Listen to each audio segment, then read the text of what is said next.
Hi, I'm Conrad Kroll. I'm Andrew Kuhn. We're with West Bank Financials, and today we'll be interviewing Mr. Galbraith. All right, so first, can you give us a short introduction on who you are and a summary of it, essentially of your education, career, and your involvement in finance? Yeah, so hi, my name is Cameron Galbraith. I'm a finance professional here in New York City. I went to school at the University of Florida, graduated in 2022 with a bachelor's of science in finance and a minor in leadership, if that matters. And after graduation, I started my career in consulting here in New York City at KPMG. There, I was on a team within the financial services practice. We worked with financial services, regulatory, and compliance, more so on the side. So we worked with financial institutions, brokers, to help ensure kind of compliance on everything. On the back end, had a lot of fun there, met some great people, but in the end, it wasn't something I was super passionate and interested in necessarily. And so actually, after about 6 months, I pivoted to JP Morgan, where I now work on a team called Director Advisory Services. I was hired as the 7th member of a team that was started relatively recently. And there we advise clients of the firm on board of director needs. So if a company comes to JP Morgan and they mention that they need someone for their board, or maybe it's board succession planning, whatever it may be, we are kind of the point of contact, and then we have a great network of people that we know who we then connect them to. So it's a very relationship-oriented role. It is within the investment banking group at JPM, so it's more so strategic advice for the firm, but it allows me to be in a great spot where I meet interesting people every single day, super exceptional, and play a pretty central role kind of in all of the operations of JPM. So in addition to that, I also have a YouTube channel where I've been posting videos the last few years, talking all about kind of my career as well as personal finance, entrepreneurship, anything going on in the business world. So really passionate about personal finance and making sure that everybody is aware of kind of the importance of it and to be educated on what's going on in the markets. So look forward to kind of just diving more into the conversation today. Perfect. So were you planning on entering the realm of finance in high school, or if so, what steps did you take to set yourself up for success? Yeah, back in high school, I wouldn't say finance was the super clear path that I wanted to follow. I knew I wanted to do something in business, but I think I was honestly just naive to what that meant. So I went to the University of Florida. I was like, okay, I'm going to study business. And quickly, after getting on campus, decided I was going to be finance, kind of just because that's what my friends were doing. And I thought that it gave me the most flexibility. And I'm grateful that I chose finance. It was one of those things that I probably wasn't always the best at math, at least in high school. You know, AP Calc wasn't my strongest subject. But I also understood that, you know, the finance and the technical aspect of it allows you just a lot of flexibility to go into a lot of different realms. And I thought that having that foundation would open the doors to maybe some other opportunities that are more, you know, strategy or, you know, client facing soft skills. So was fortunate I studied finance, but really in high school, you know, it's not like I was in high school thinking I wanted to invest in banking or private equity or anything like that. I think I was more so just focused on enjoying my time and trying to get into a good college. For sure. Yeah, that sounds really cool. So when you got to college and you decided you were going to pursue finance, I'm sure you had some expectations about what your life after college might look like. So how did that differ from what it actually was after college? And were there some skills that you would have liked to learn in college that would have helped you later? Yeah, it's a good question. Honestly, I used very little of what I learned in my finance courses. And, you know, I'm sure that's probably not the best thing to be saying, but so much of my skill set, and I think this is relevant for so many people, is what I learned outside of my classes, you know, being proactive, similar to what you guys are doing with this initiative of yours. I mean, so I'm sure you've learned way more about finance and entrepreneurship and the markets through this than maybe what you've learned in school. And I think what allows people to kind of stand out and separate themselves in the application process in a lot of ways. So I think my role also is very niche and specific at JP Morgan. even my role at KPMG when I was in consulting was similar. I think I went into more of a traditional investment banking coverage role, or if I were in accounting or something like that, I certainly would be using way more of the corporate finance. And I took a lot of accounting classes. I had to take 4 accounting classes with my major at UF. So I have that foundation, which is frankly not really what I use in my day-to-day.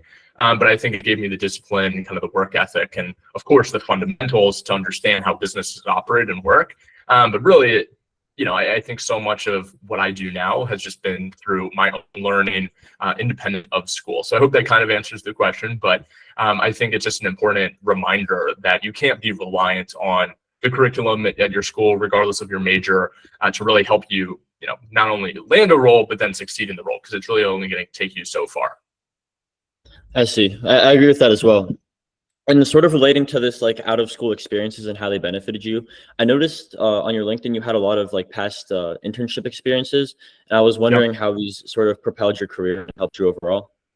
Yeah, so I have had a lot of internship experience. Sophomore year was 2020. So the summer after sophomore year was when everything was shut down kind of due to COVID. So not the best time to be trying to find an internship. And I was fortunate to be home in Naples with my family. And I was like, you know what, I have 2 years under my belt. I'm learning a little bit more about different industries within finance. I know Naples has a good presence with finance. Let's just see if I can cold outreach and see what happens. And so went through that process, kind of wrote out a really detailed cover letter, explaining the situation I was in, what I had learned so far, sent it to a bunch of investment firms in town. And in the end, actually was able to get an internship at a local hedge fund. So certainly got very fortunate. I was grateful to the portfolio manager for taking a chance on me. I was his first ever intern. And it's been cool to see because he's had interns every year since. So it was kind of cool to get that started, but it was a very unstructured internship, but I still learned a lot. It was a lot of just kind of equity research, diving into the fundamentals of the businesses.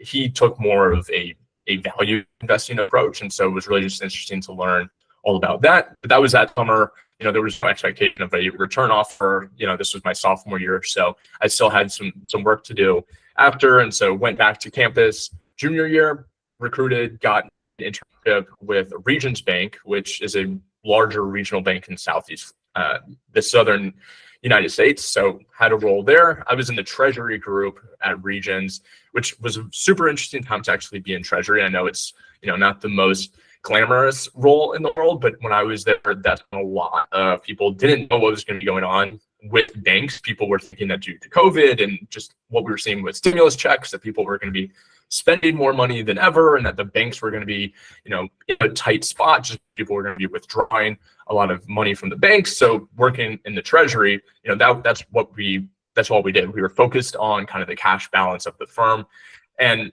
the opposite happened.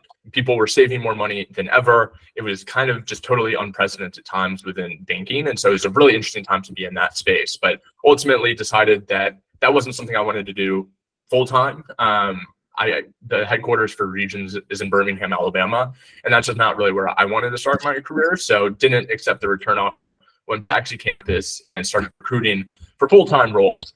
And of course, after that, it was for full-time. But I think my internship experiences show that, it's okay to kind of try a lot of different things. And sometimes it's better to know what you don't like than to have an idea of what you do like, just because it helps you narrow things down, probably more so than anything else. And so definitely just understood that, sometimes the internship that you get doesn't need to be the end all be all. Where you intern does not mean to be where you end your career. Kind of always understood that and just used it as a stepping stone to have something solid, of course, for the resume, but also to learn a lot. And not even just the technical financial aspect of it, but being in a corporate environment, interacting with superiors, all of that was a really valuable lesson for me in those various internships. For sure. So you mentioned your start in your career at consulting firm KPMG. You said you didn't like it very much. Can you give a couple of reasons why it wasn't a fit for you? Yeah, I mean, I enjoyed my time at KPMG. A ton of my friends in the city now are still people that I met through KPMG. So super grateful. it was just a bit different than what I was anticipating it to be, which realistically is my fault. I didn't intern with KPMG, and so I joined full time the first time, and so didn't really have a ton of expectations going into it, or I guess I should say a ton of plans on what it would look like. And this is all more so dependent on the group and the role and the team that you're in. Every group is different at that firm and similar at other firms. And so for myself, the engagement I was on was just a long-term engagement. And I think when people think of consulting, they think, okay, you're flying to one city this week, you're flying to another city the next week, and you're constantly just going, switching it up, doing different projects.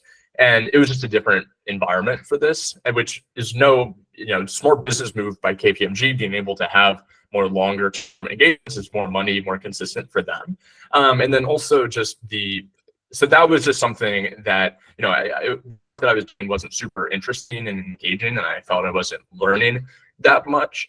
But was still, having a good time and enjoying kind of that lifestyle. But also, it was very hybrid. So I moved to New York. I was paying exorbitant prices to be in New York City, and I was maybe going into the office once a week, and that was really just to see my buddies and grab drinks after work.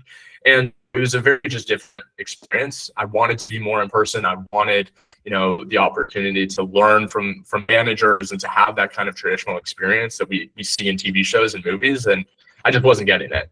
Whereas now at JPM, I'm there. I'm in the office 4 or 5 days a week. It's, way more in person, which I definitely have enjoyed. And so happy to talk more about that. But it really was just one of those things where, it was a personal decision, and I wanted to be in a position where I could learn as much as I could and kind of check as many boxes. And the opportunity just presented itself for me to pivot probably a little bit faster than I initially anticipated. For sure. So I heard that consulting, normally individuals just solve a company or talk to the company, then leave right afterwards. While in private equity, you're with the company for a long time. You see their ups and downs. You help them grow.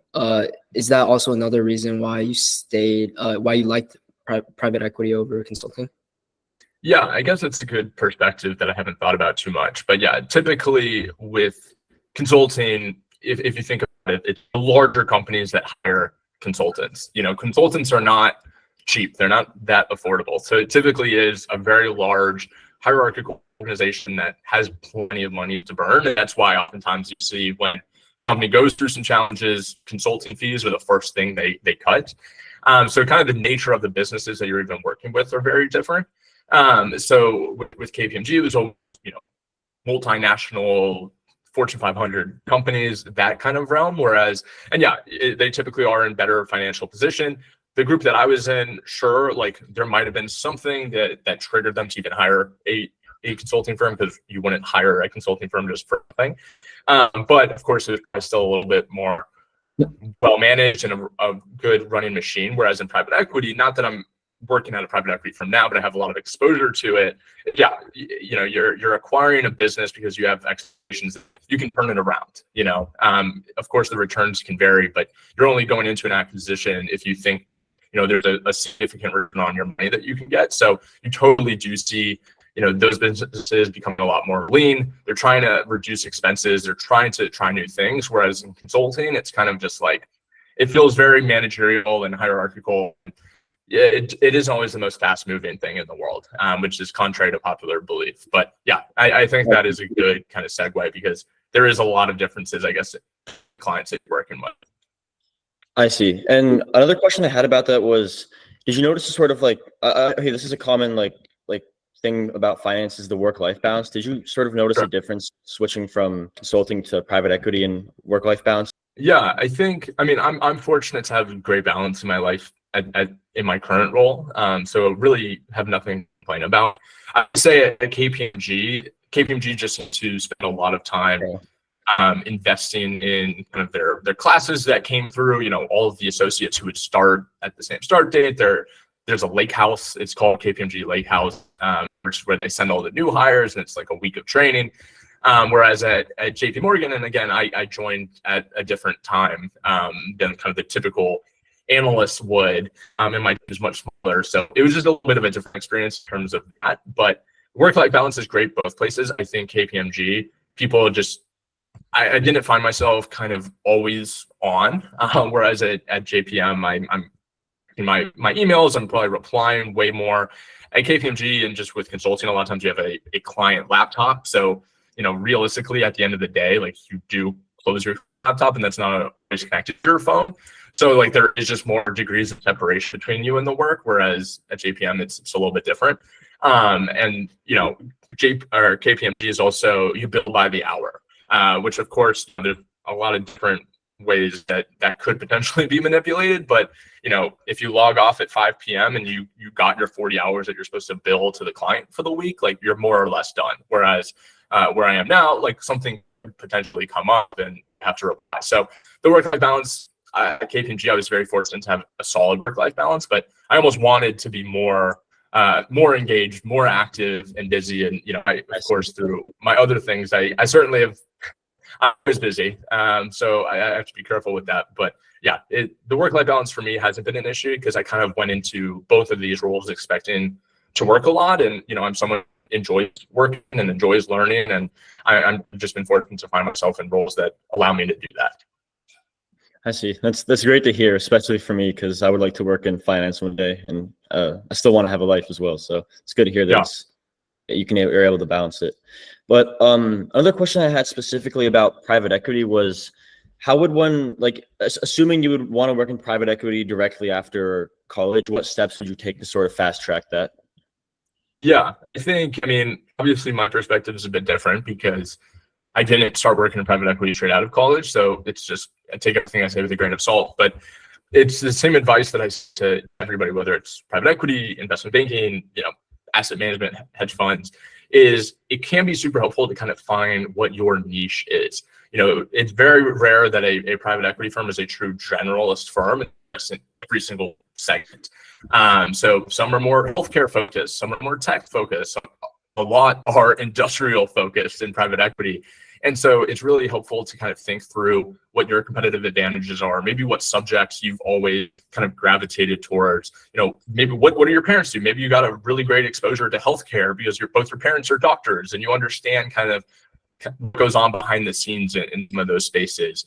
And so I think if you're trying to break into private equity, trying to break into investment banking, whatever it may be, understanding that is super helpful during the application process, because if you just want to invest in banking, all of the banks have so many open roles and you can only apply for so many. And so it's just helpful to kind of narrow it down. And then once you can, your resume, your experiences in college, the organizations that you join, you can cater kind of your elevator pitch, your cover letter, all of that stuff to what's relevant to that specific coverage team. So with private equity, especially, like some firms are super specialized, and to be able to kind of understand like why you're a great fit for that is important, especially coming straight out of undergrad. It is really challenging to land some of those roles, but by showing a clear kind of time in your background or you're such a great fit, you have such a strong understanding of a certain industry, I think can certainly be a major help. And something that I've seen, with the people that I know who have progressed in those careers, they have a really strong understanding of real estate or healthcare, whatever it be. So I think it's just important to think about it from that perspective. Yeah, for sure. What type of companies do you generally invest in? At what phase do you invest in private equity? Yeah.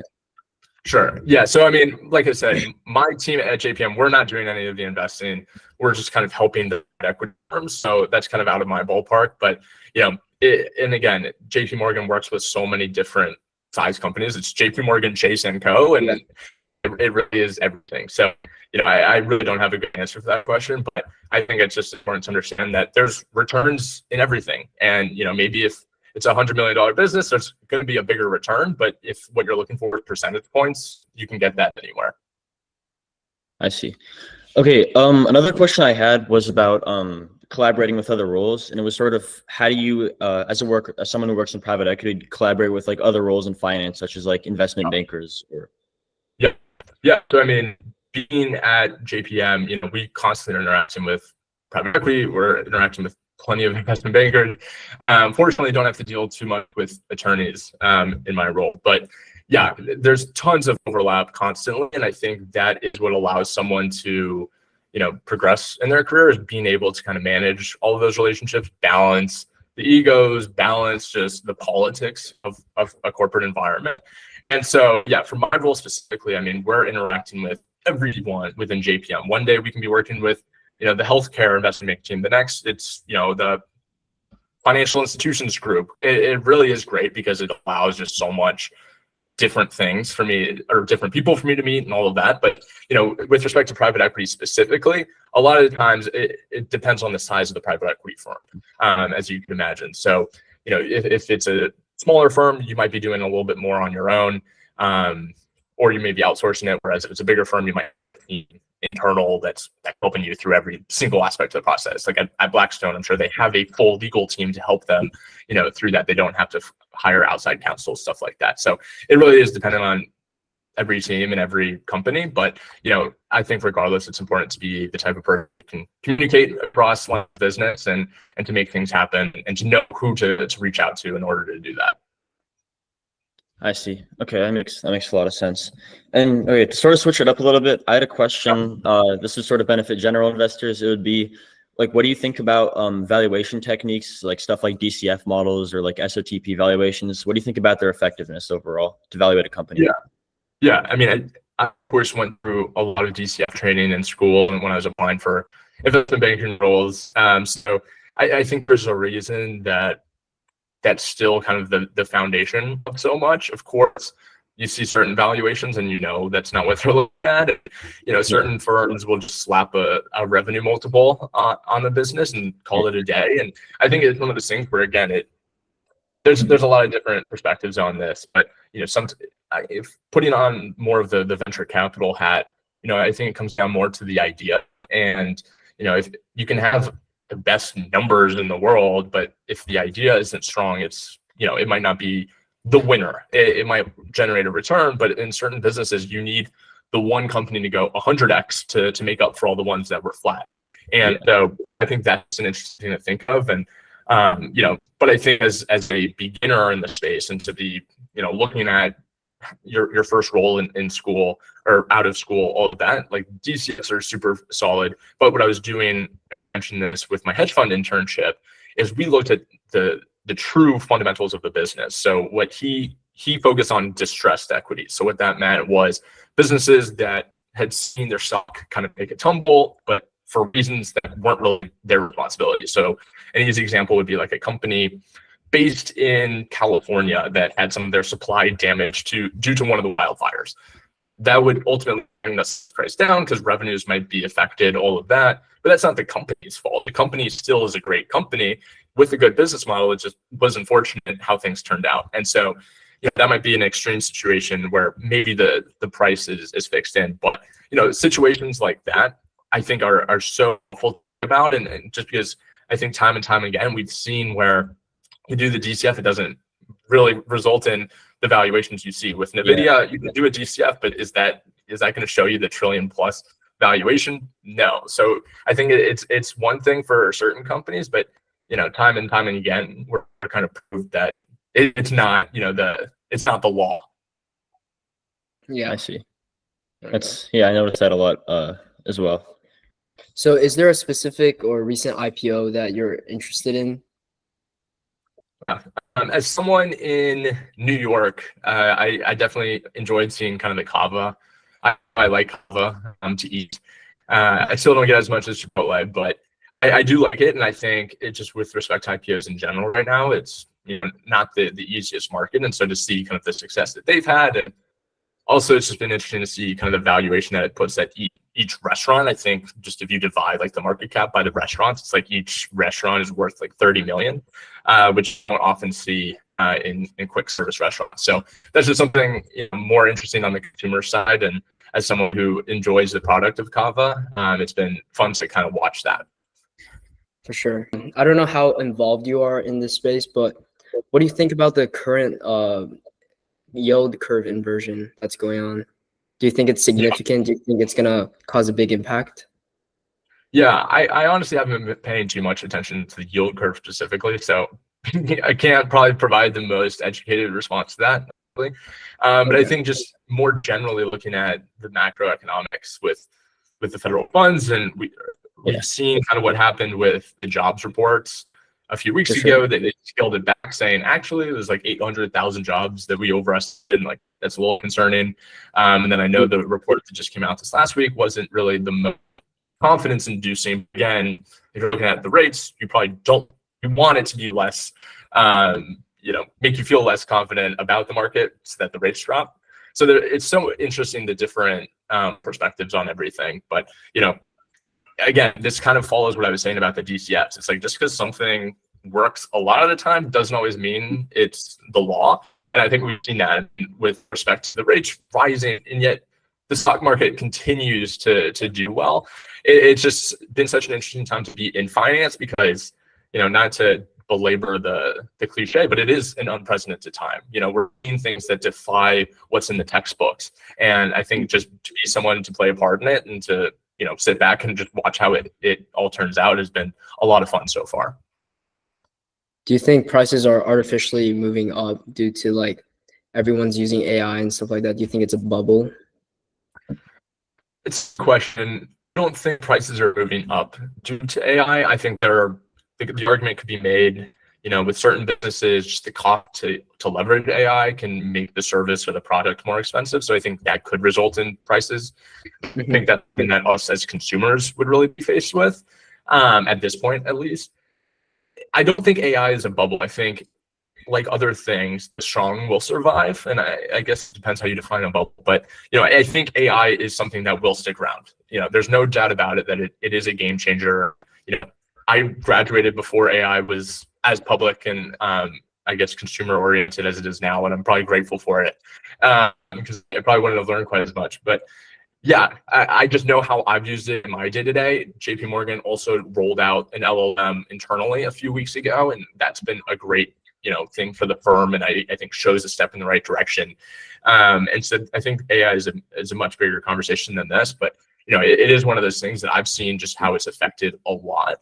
And I think the businesses that truly use it and aren't afraid of it and just find how to implement it into their businesses are the ones that are going to succeed.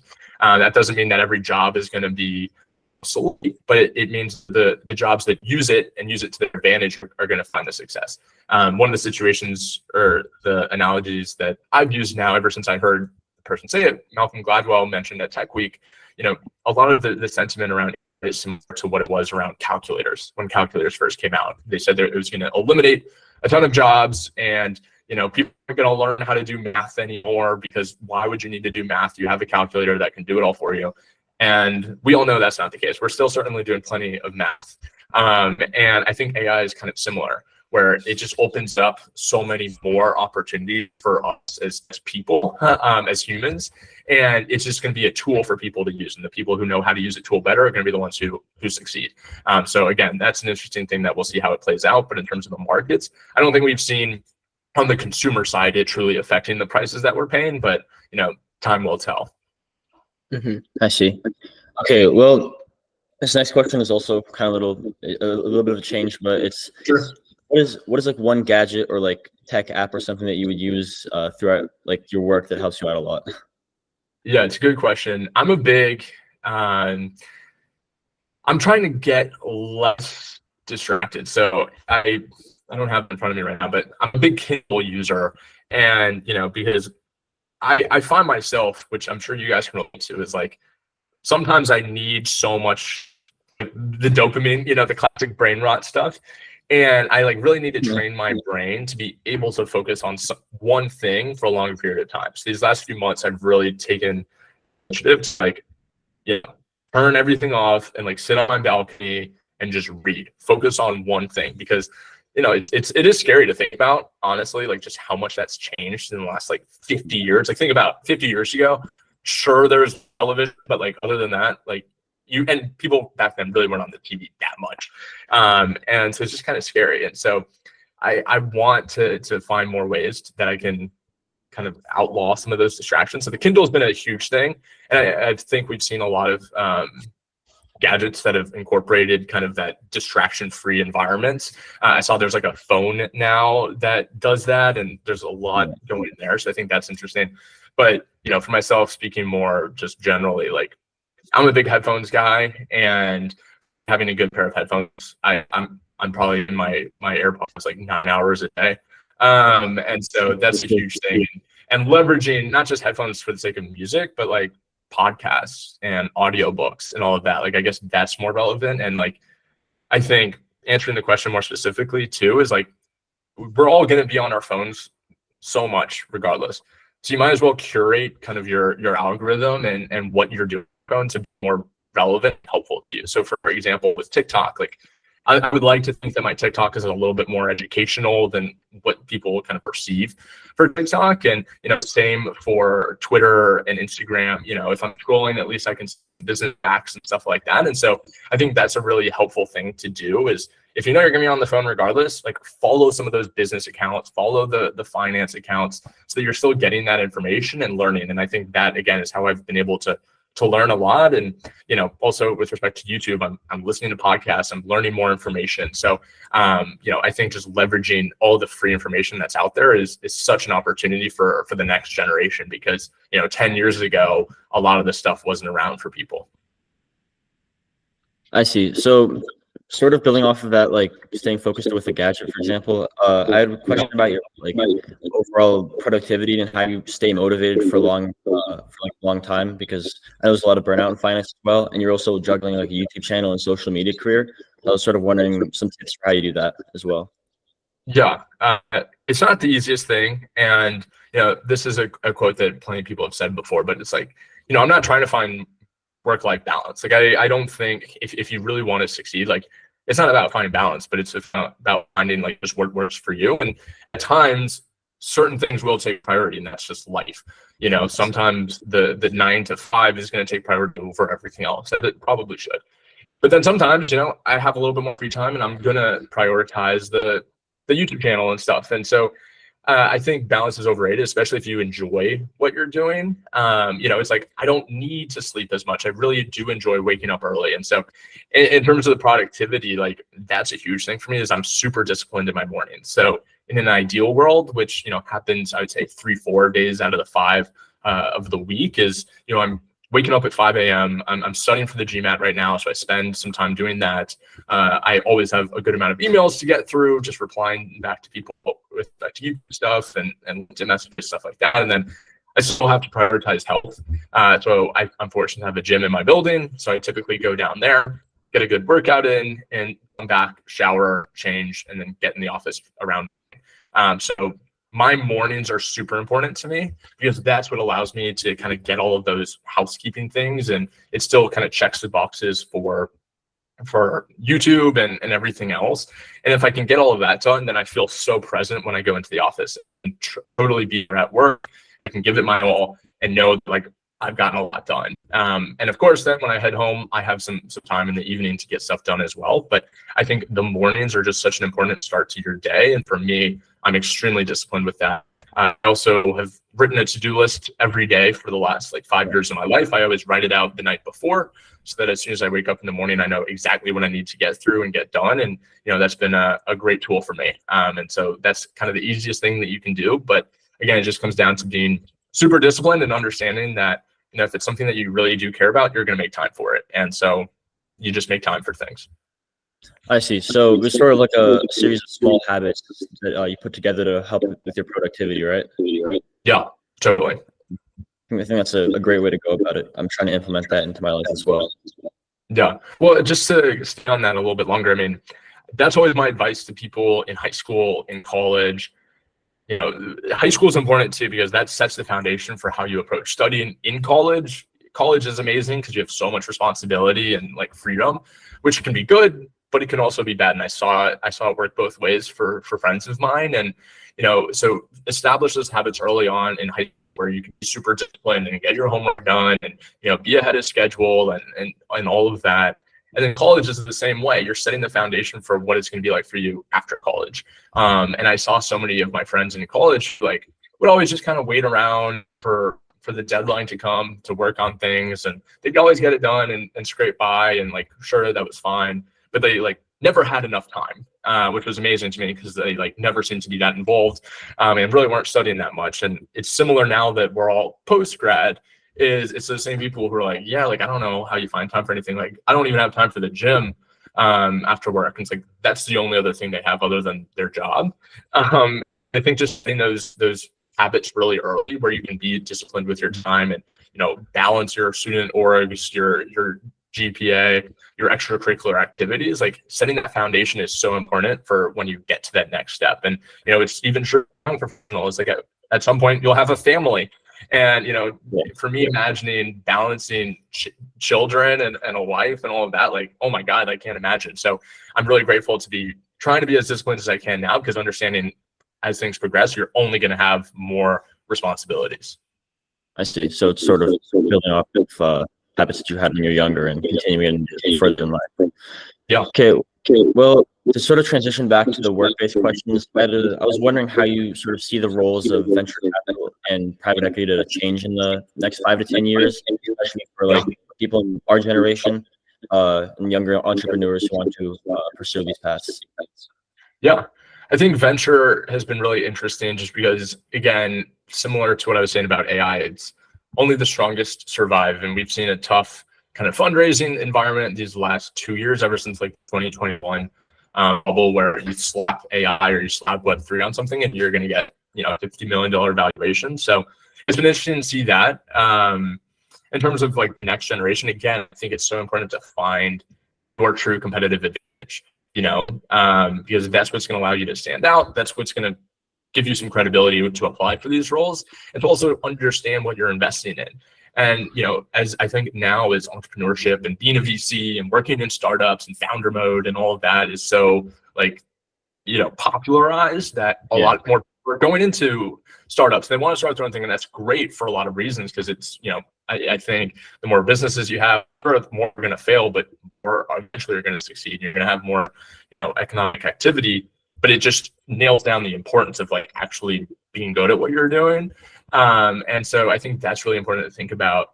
In terms of the private equity side, I have a bit of more of a concrete answer there, but with private equity, so many of the businesses there, I think you have to look at the demographics of just the United States. And with the shifting demographics, the baby boomers, a lot of them are older. They should be retired by now, but that generation is going to be passing away. They want to, pass on their assets, their businesses. So if you think on the private equity front, those family-owned businesses that are generating good amount of money, but just don't have a clear successor, like that's going to be a huge opportunity. And I think that's why you've seen so many search funds now pop up for a lot of MBA students. They're like, I'm going to raise a search fund and kind of find that business, because with private equity, if it's a big firm, they're looking for big returns. And so the mom and pop, business generating 5 million in revenue a year, yeah, sure, that's great, but it's not really worth their time. Looking for the 500 million return. So I think it does create a lot of opportunities for those smaller firms to come in, for the search funds, which is why you've seen so much of that. So I think just looking at the demographic shift and what's kind of coming is going to be super helpful. And of course, just like understanding what's going on with AI, what's going on with real estate. Like, I think also just like if you look at immigration, and not illegal immigration to get into politics, but like, the shifting just demographics of the United States. And like, there's a classic saying of like 20 years from now, 30% of people are going to be Hispanic in the United States or something like. And so I think just also looking at that and like what is relevant to that market, and there's a lot of opportunities there. So again, I think as a young person in this space, like just trying to capture as much information as possible and think, not 2 years down the road, maybe applying for these roles, but 20 years down the road, what the huge 100x return is going to be. I see. So sort of building off that change aspect, I was wondering if you thought there'd be a change in competitiveness as well for like private equity and venture capitalists, especially because I'm hearing a lot about like target schools being like the main places where people would like to hire. So do you think that's going to change as well? Maybe get more competitive or less competitive in the near future? I think it's definitely going to get more competitive just because now more people know about private equity and venture. I mean, like I said, it's not like I was just totally oblivious in high school, but I didn't know these things. And I don't think my friends who are now in these private equity and venture roles knew about these things either, honestly. And I think with TikTok and with social media, like so many more young people are learning about these different career paths. And, I think that is a net positive, but it also just means that there's so many more students who are going to be applying for these roles, trying to go into these spaces. And so naturally it is going to be more competitive. In terms of the whole target school argument, I would actually say that's shifting. I think, of course, just with what we saw with some of the Ivies this last year, like just cultural stuff is going on. But I mean, I was watching the old podcast a few weeks ago, and several of the people there who are investors and have run a lot of businesses that are like, yeah, like a lot of the times I'd rather have the student who came from the non-target state school, because I know they're going to work so much harder. And I think there's a lot of arguments there, because of course certain people have to work extremely hard to get into those quote unquote target schools, and there is a balance there, and you shouldn't create a rule around anything. But I think because of just the democratization of access to the information and to the roles that are available, like the most qualified people are the most ambitious and talented people like you guys, they're the ones who know about these roles so early on. And I think just as information spreads, more people are going to know about it. Whereas 30 years ago, like it's really only people whose like parents worked in private equity that would actually know about it. They weren't getting a TikTok forced to them where it was a day in the life of a private equity analyst, and all of a sudden they realized they wanted to do it. So I think it's going to be interesting to see how it comes out. But I think totally it's going to be more competitive. But in terms of the target school versus non-target, I think that's actually shifting in the right direction, where it really should be more meritocratic. I see. Yeah, we've sort of seen that part about the target schools. Like one of our past interviewees, he went to, I believe it was UC, Berkeley, and then University of California as well. And those, they're good schools, but I don't think they qualify as the top target schools. They're not East Coast. Yeah, they're not like East Coast Ivy League target schools. And he was pretty much saying that although target schools may give you a competitive edge, there's a lot of things you can do at these smaller state schools or still like semi-target schools to do to have that advantage as well, such as passion projects. So I completely agree with that as well. No, I mean, listen, I went to the University of Florida, which is a great school, but I'm not going to say it's a target school. And, I think there's so many examples of people who, because at times, you have to be more scrappy, you have to be more creative. You're not going to get the interview at Goldman right away. And so you have to, those are the people who work extremely hard, and not saying that people who get the interview right away are working hard, but, I think it just is a certain type of person. And in the world now, it's like, just because you don't go to one of those schools, you don't have to, not believe that it's never going to happen for you. And I think there's just so many opportunities, like you said, with organizations, with a YouTube channel, like you can do all these different things that show that you're scrappy and you're willing to put in the work, and, you can get those opportunities. And so, yeah, I think that's definitely a step in the right direction, where, again, not to belabor the point, but 30, 40 years ago, it's like, okay, if you didn't go to these 10 schools, like because back then it's like there weren't online applications where anybody could apply. So it's like, if the recruiter would come into your school, you probably didn't even know about the company. And then of course the pipeline to everything that comes from that. So I think, like I said, it's a step in the right direction. I see. Yeah. So there's been talks of rate cuts coming in this year and early next year. How do you think that's going to affect the private equity industry? Yeah, I think that's definitely going to be for the industry. I mean, that's what we've seen historically, and in private equity, it's all about debt, and so the rates that you get are extremely important. That realistically could be the difference between a profit and loss on a lot of transactions. And that's again why right now I think there hasn't been as much activity, because it kind of needs to be a guaranteed win on the business front for a firm to go into an investment, because the rates are so high, you have to generate a better return. And so with lower rates, it just means like, okay, you can be a little bit more creative, you can take a little bit more risk.